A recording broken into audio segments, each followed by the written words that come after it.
Old camera found at Goodwill contained photos of a forgotten tragedy.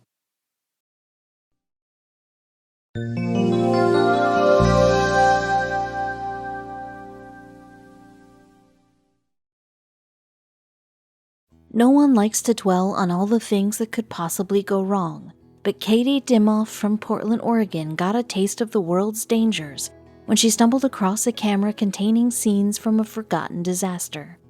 She was thrifting at a Goodwill when an old camera containing an undeveloped roll of film quickly became her most prized discovery.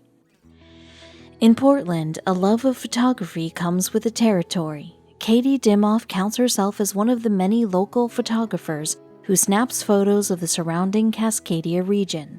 Kati's favorite hobby, however, requires even more patience than waiting for her film to process.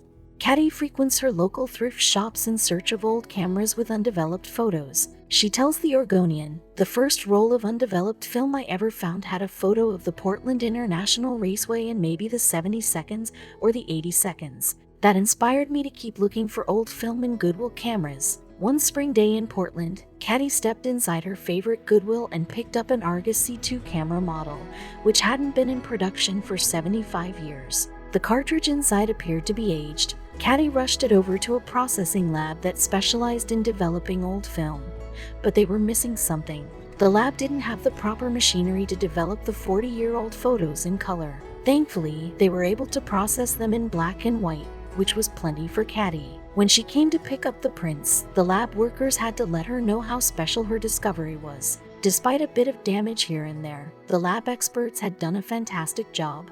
Kati stared at the photos in awe. One of the photos was enough to ignite her search for the camera's owner. The photo showed what appeared to be a young couple standing in a yard with their baby, whom was being held by either its grandmother or great-grandmother. Kati turned to the media to help her identify the smiling relatives. The Oregonian shared the story across the region. Kati wondered if the owners even remembered the camera, let alone the infamous scenes it contained. If she could find them, their reaction would surely be priceless. 2 days later, her wish came true. A man named Mel Purvis was scrolling through an article his buddy had sent him when he nearly fell off his chair. Not only did he recognize the figures in the photo, he was one of them. Mel got in touch with the Oregonian immediately and told them all the details. The photo was taken in 1980. It depicted Mel, his wife, his grandmother, and his infant son Tristan all preparing to attend a football game. The photo was taken to capture his grandmother's first time meeting her newborn grandson. Unfortunately, Mel had a bit of tragedy to share. A year after the photo was taken, Mel's grandmother passed away without the chance to see her grandson grow up. To make matters worse, the family had just lost Tristan in 2009 when he was just 30. The photo brought back bittersweet memories for Mel, who says the camera wasn't even his. It was Mel's grandmother, Faye Gardner, who owned the Argus C2. The rest of the incredible photos had been taken by her. Mel didn't know what had become of his grandmother's belongings until now. Upon seeing the rest of the prints, Mel was able to identify the region and confirm the captured event. At first, the photos seemed unassuming. One depicted a lineup of homes and buildings on a springtime day, much like the one when Kati came across Faye's camera. There were a few clouds overhead, but the film damage made it difficult to notice any details. The next photo was just as unremarkable as the last. It showed the Lewis and Clark Bridge, which connects Washington and Oregon. There was nothing too special about the shot, so why was Faye snapping away? It wasn't until the next photo that her intentions were clear. The same lineup of homes and buildings from a few photos back were present, except now, it was clear that the sky wasn't filling with clouds, but with smoke. When Kati first picked up the photos at the lab, the workers had left her a note asking, "Is this from the Mount St. Helens eruption?" On the morning of May 18, 1980, Mount St. Helens was rocked by a 4.0 magnitude earthquake. Experts were expecting the hit, but they only had 3 days to prepare before the quake rippled out, causing a mess of 4.0 tremors for days on end. Citizens were fixed on the mountain, which was beginning to grow. Out of the side of the mountain, a massive bulge pushed its way through. The boiling magma beneath was searching for an escape route, and the land beneath the 450 feet bulge crumbled as the side of the mountain erupted. This was nothing like the school science fair volcanoes you're used to. This sideways force, called a new ardent, pummeled everything in its 8-mile path. The burning gases flew through the air faster than the speed of their own sound. A shockwave the size of 352 football fields followed, causing Mount St.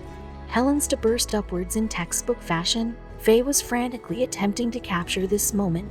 The explosion, reminiscent of a nuclear blast, coated the skies of 8 surrounding states. The resulting damages cost over $1 billion. America has yet to see an eruption as devastating, but with the mountains still active, there's no telling what the future may bring. Kati remained puzzled about one peculiar detail. In an email to Fox News, Kati admitted to her intrigue. I was curious how it could be that anyone would shoot images of the eruption, which was such an iconic time here in the Pacific Northwest, and not run right out and get them developed. Even without an answer, Kati knew one thing. Mount St. Helens is my favorite place. It feels sacred there. So, when I realized my found film had images of the eruption, it felt like it was meant to be. Was it fate that drew Kati to the camera? No one can be certain, but strangely enough, another avid adventurer stumbled across a camera in nature that also had a spiritual connection. Like Kati, a man named Rich was in search of a cool find, but he preferred combing nature for forgotten objects rather than thrift stores. So in 2019, Rich went to Chattanooga, Tennessee, with scuba gear to explore Foster Falls. While the treasure hunter had done this before, he had no idea that this search underwater would yield a fascinating digital discovery. A part of South Cumberland State Park, the 60-feet waterfalls are a popular destination for swimmers looking to cool off and snap a few pics. And because the pools are so deep, visitors lose things all the time. I might be finding a drone, or an iPhone, maybe a GoPro, Rich exclaimed at the beginning of his video. And if I'm really lucky, I might even find some cash. With that, he took the plunge into the murky depths. Rich dove into the water near the fall. At first, the murky waters seemed to be devoid of any kind of treasure, but then Rich spotted something out of the corner of his eye. There was a small black and gold bracelet lying there among the rocks. Rich took his new prize and placed it on his wrist before moving forward. There was more treasure to be found. Next, Rich spotted a ring, maybe a wedding ring, before diving even further. After locating a pair of sunglasses and a discarded turtle shell, he saw something much more valuable. There, lying among the rocks at the bottom of the pool, was a camera. Excited, Rich snatched up the GoPro and returned to the surface, eager to see if there was any footage on it. "We'll review the footage and see if I can't get that back to the rightful owners," said Rich, closing out the video. But this is definitely one for the books. As Rich left Foster Falls, he ran into a park ranger who shared some interesting information with him.